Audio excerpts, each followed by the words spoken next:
So guys, Black Wars here and welcome back to Tour de France 2020 for stage number 7 of our Tour de France playthrough with Trek Segafredo. Stage between Millau and Lavaur, today 166 kilometers, a sprint finish despite the few hills along the way, but it is going to be rather flat, especially the final third of the race, which we'll see a bunch of sprints. We'll see if we can do anything with Liège-Bastogne or Liège-Bastogne. Now this is my first recording, well, since the first 6 stages, because I had recorded them, sorry, all in a bunch. So I've taken some of your advice, and hopefully I can be a bit better. But without further ado, let's play. And we are already at the front of the peloton with Edouard Turns. For those who haven't seen the previous episodes, go and watch them because you don't understand what's happening in the GC. But currently Vincent Nibali is in yellow, 15 seconds ahead of Fulsang and 35 seconds ahead of Egan Bernal. Points wise, we are leading the classification with Edouard Turns and 88 points. No wins for Edouard Turns, but I think one podium and like a sub 5. Mountain wise, it is Richie Porte in the lead with 28 points, very close to a certain Tige Benut, I believe. Best rider is Egan Bernal, and the best team, can't remember, actually the best combative rider I think is Michael Bassini, and best team, I honestly don't have a clue, but I know for a fact that, actually it could be us, because Bokeh Monomer is doing bits. Right, we're in the second category climb of the day. There is a 7-man breakaway at the front with Zoran Krap-Andersen, Quentin Paché, Ben Hermans, Matej Mohoric, Oliver Nazen, Michael Bassini and Wilke Kelderman. None of these guys are a genuine threat for the mountain classification, so I don't really care if they do eventually take the points. I mean, they will, because they have a 2:30 lead with 2.3 kilometers left. Now, I know a lot of you told me to use the gels before the feed section, so I will do so.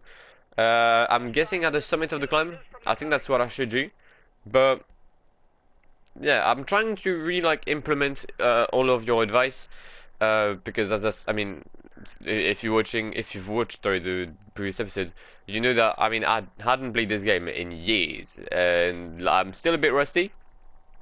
But I need to get good. I need to get good on this game. So yeah, let's just get it. Alright, we've started the feed zone, which means we have effectively used a gel with everyone in the team. We'll just go into an aerodynamic position, but technically I think I've done well. Nils Pollitt is already dropped, that's surprising. But with 87 kilometers left on this stage, we have a 2:35 breakaway, and it's going to be a long downhill towards a 4th category climb, and then flat as fuck for the sprint. I decided not to go for the intermediate sprint because it's 36 kilometers until the end. I don't know if it was a wise choice to like go for it. Now, I know for the bunch sprint, you don't tell me that I can't follow someone that sprints. I have to like physically sprint in his wheel. So that's what we'll do, because usually I just press follow, get dropped, and finish far behind. But I'm gonna try Euler tactics, and maybe Edouard Turns can once again see the sight of a podium on the Tour de France after stage 3, I believe? Stage 4? No, I don't know. Why did I finish behind Kwiatkowski? Either stage 3 or stage 5. Oh, hold up. I hadn't seen the breakaway. The breakaway is 4 minutes in the lead. I hadn't seen that. Well, all of you said a high tempo except Vincenzo. That's not a high tempo though, is it? I asked you, fam. Are you dumb? Understood. I'll take it easy, whatever happens. Well, I mean, the breakaway is going to win. Matej Mohoric is in the lead ahead of Oliver Nazen, Ben Hermans, and Quentin Paché. What happened to Zoran? Oh, he's probably with, yeah, okay, yeah, he's Albazini, Kelderman, and Krap-Andersen with Quentin Paché. Alright, fair enough. But it's currently Nazen and Mohoric in the lead. Final 10k. We'll take the wheel of Matteo Trentin. I feel like it's a wise choice.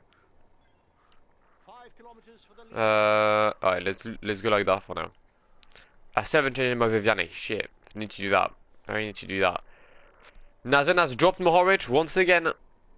Nazen has dropped Mohoric once again. Can Oliver Nazen get a win for Enjoyyyy Mondial? That is the question on everybody's lips. I mean, I think it is. I don't know actually. Vivanti is already moving mad with Ackerman. Okay. 3 kilometers for the breakaway. I can just reduce my rhythm. This stage will not be decided in a mass sprint finish.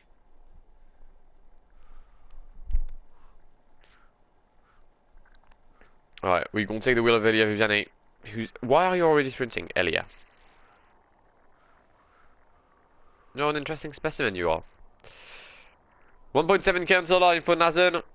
I think it's gonna be close between him and Mohoric, but for now I know he's got it. For now he's got the win. Kelderman will settle for third. Graf Anderson and whoever's with him, it's actually Albazini, will settle for top 5. Herman Spache will finish respectively in 6th and 7th, sorry. Gaviria got dropped, that is quite interesting. Alright. We're still in the Viviani. Nazen has taken the dub. Mohoric came home in 2nd place. Kelderman, Albazini, Herman, Senche. Alright. Now. I'm still in the wheel of Viviani.